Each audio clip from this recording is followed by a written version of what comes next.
Ya, selamat pagi anak-anak. Terima kasih sudah berkumpul kembali di ruang Zoom kelas saya. Silakan di on cam dulu. Ini baru 8 ya, 8 dari 15. Ya mungkin nanti ya nanti sambil menunggu teman-teman ya. Sambil menunggu teman-teman boleh diaktifin dulu yang belum aktifin kameranya, diaktifin sebentar. Nah, sebelum memulai pembelajaran, kita berdoa terlebih dahulu. Silakan salah satu dari kalian saya minta tolong untuk pimpin dengan doa. Bapak-bapak guru dan teman-teman sekalian, mari kita bersatu di dalam doa.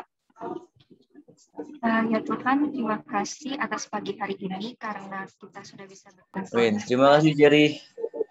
Saya akan presentasi dulu untuk kehadiran kalian. Di sini ternyata masih ada beberapa yang belum hadir. Masih ada 3 lagi yang belum hadir. Untuk yang sudah hadir, saya minta kalian untuk mengisi presensi dari link yang saya kirimkan di kolom chat. Di pembelajaran sebelumnya, kita sudah belajar tentang dasar-dasar dari Arduino dan pemrograman. Oke, jadi kalau masih ada yang dibingungkan, boleh ditanyakan. Pak, mungkin aku mau nanya ya. Oke, silakan Jess. Ini kan di pertemuan sebelumnya kita udah bahas tentang yang fungsi dari setiap pin Arduino gitu, Pak. Tapi pas aku coba simulasi sederhana yang di Tinkercad, aku masih mengalami beberapa gangguan sama kendala gitu, Pak. Yang mau aku tanyain ke teman-teman juga, kenapa kalau aku menggunakan pin nomor 0 dan nomor 1 sebagai input atau output, tapi masih nggak bisa terupload gitu ke Arduino-nya ya? Padahal programnya udah aku bikin sesuai dengan penulisannya. Ada yang tahu mungkin? Oke, terima kasih Jess. Ya, kenapa tuh kira-kira? Padahal kan pin 01 juga sebenarnya buat input output di Arduino ya. Tapi ternyata itu nggak bisa dipakai nih saat ke-upload gitu kan. Jadi di upload tuh kayaknya ada error gitu ya. Bener ya Jess ya? Ada error gitu ya? Iya, Pak. Kayak Oke, nggak bisa bekerja gitu. ada yang bisa menjawab atau memberikan pendapat? Boleh?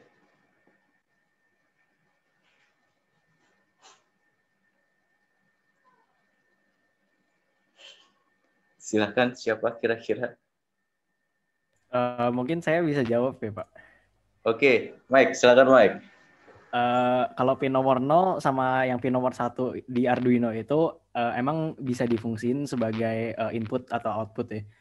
Tapi pin nomor 0 dan 1 itu berfungsi juga sebagai jalur komunikasi upload programnya. Oke, jadi materi kita hari ini adalah pemrograman Arduino. Ya, pemrograman Arduino. Dengan kompetensi dasarnya, saya ambil dari 3.17, yaitu menerapkan program aplikasi sederhana dengan microcontroller, dengan indikatornya yang pertama untuk pengetahuan, menerapkan program. Nah, untuk kegiatannya saya bagi menjadi 4 bagian, di mana bagian pertama adalah permasalahan.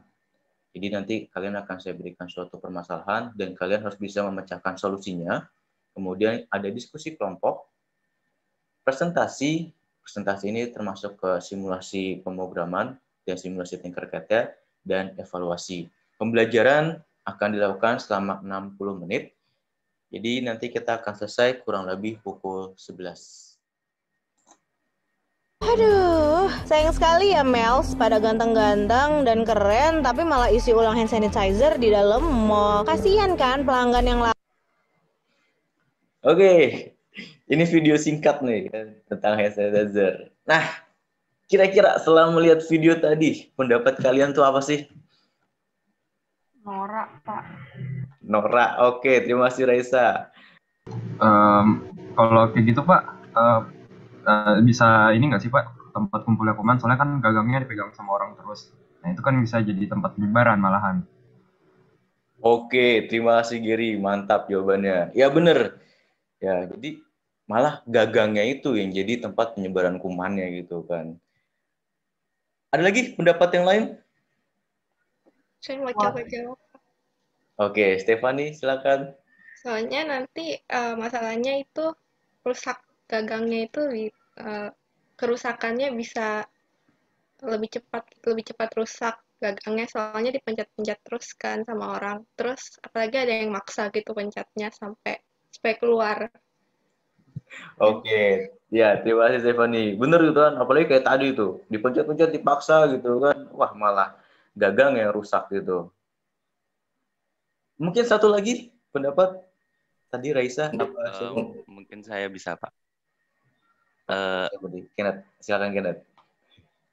Mungkin itu juga kalau kayak tadi itu kan bisa boros ya cairan hand sanitizer-nya. Jadi kayak kalau orang pakai itu terus dipakai buat main-main kan sebenarnya hand sanitizer-nya bisa dipakai sebanyak mungkin gitu. Jadi boros nantinya.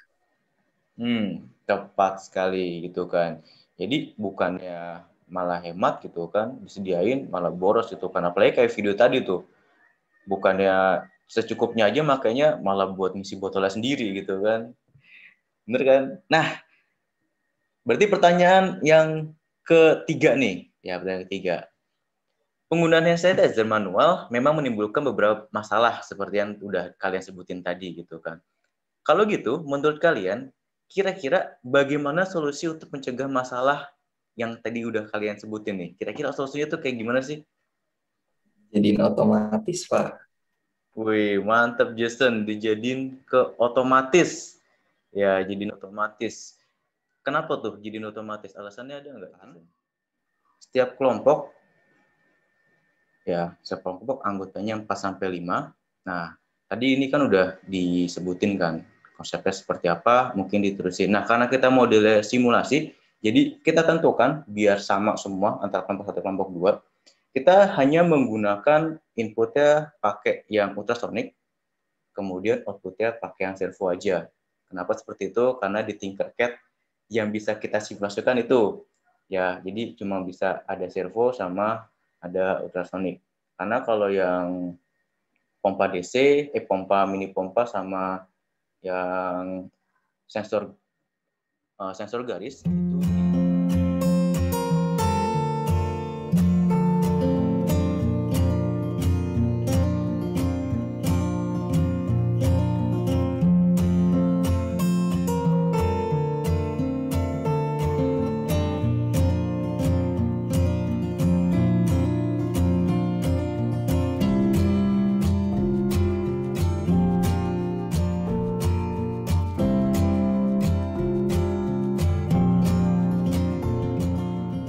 itu sesuai bahasan kita. Jadi kalau misalnya saya start aja dari sensornya ini, kalau misalnya di bawah 20 cm dia akan otomatis mendeteksi ada benda gitu ya. Jadi servonya nanti muter 90 derajat untuk mengeluarkan cairannya gitu, cairan hand sanitizer-nya. Tapi ada delay-nya juga nanti di situ sekitar 2 detik di situ. Mungkin kalau dari program. Oke, jadi saya jelasin ya. Saat memulai ada dari ultrasoniknya itu akan mendeteksi benda ya dengan jarak yang lebih kecil dari 20 cm, dan kalau lebih gede dia tidak akan mendeteksi ada benda gitu ya. Kalau iya, kalau ada benda di depannya lebih dikit dari 20 cm itu servonya akan muter 90 derajat, lalu akan disusuli dengan delay 2 detik, lalu servonya akan balik ke posisi semula 0 derajat, lalu ada delaynya 2 detik lagi, setelah itu baru selesai. Oke, terima kasih kelompok 1 ya, udah sangat baik. Oke, ada pertanyaan dari kelompok 2 ke kelompok 1, silakan kalau ada yang mau ditanyain. Terima kasih kelompok 1. Udah programnya udah sangat baik, tapi ada hal yang ingin saya tanyakan. Kenapa setelah servo bergerak diberikan delay selama 2 detik? Oke, kenapa ada delay selama 2 detik tuh setelah servonya bergerak? Ya, boleh langsung dijawab. Kenapa ada delay 2 detik? Itu tujuannya itu untuk memberikan waktu biar servonya itu bisa narik gagang hand sanitizer-nya itu. Terus selain itu delay-nya juga bisa memberikan jeda biar cairannya bisa keluar gak terlalu banyak gitu dan gak terlalu cepat untuk cairannya sendiri. Oke, jadi selamat pagi Pak Andreas dan teman-teman. Sekarang kelompok kami akan menjelaskan tentang program kami untuk hand sanitizer-nya. Agak-agak mirip dengan kelompok 1, tapi ini kita bikinnya 15 cm, terus kita nggak bikin dengan if else, tapi kita pakai while coding-nya. Jadi ini contoh simulasinya. Jadi saat kita kasih bendanya jauh, maka dia nggak akan deteksi dan dia akan tetap diam. Tapi pas kita deketin ke jarak di bawah 15 cm atau 15 cm, seperti ini, dia akan menarik gagang hand sanitizer-nya untuk supaya dia turun dan juga mengeluarkan cairan. Dan jadi ini dimulai saat mulai ultrasoniknya mendeteksi halangan. Kalau jarak halangannya kurang dari sama dengan 15 cm, servo akan bergerak 180 derajat. Kalau tidak, servo tidak bergerak. Lalu setelah mendeteksi, ya servonya bergerak, lalu balik lagi ke ultrasonik mendeteksi halangan untuk penggunaan selanjutnya. Jadi menurut saya pertama-tama itu sistem yang dibuat kelompok 2 itu sangat baik. Tapi saya masih ada sedikit bingung ya untuk program yang dibuatnya untuk baris nomor 34 tadi, yaitu komen baca data.